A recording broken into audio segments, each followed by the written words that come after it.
Hey everyone, welcome back to our Tech Tips channel.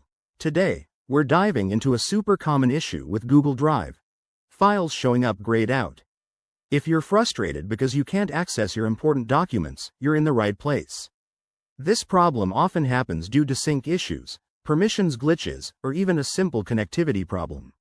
By the end of this video, you'll have your files back to normal in no time. Let's jump right in. First things first, check your internet connection. Grayed out files are usually a sign that Google Drive isn't syncing properly, so make sure you're connected to a stable Wi-Fi or mobile data network. If your connection is spotty, try switching networks or restarting your router. Next, if you're using the web version of Google Drive, simply refresh the page. That quick action can resolve temporary glitches. If you're on the mobile app, close it completely and reopen it, or force stop the app from your device settings. Now, let's try signing out and signing back in. Go to your Google Drive settings, log out of your account, and then log back in. This refreshes your session and can fix authentication issues. If that doesn't work, clear your cache. On the web, go to your browser settings and clear cookies and cached data for Google Drive.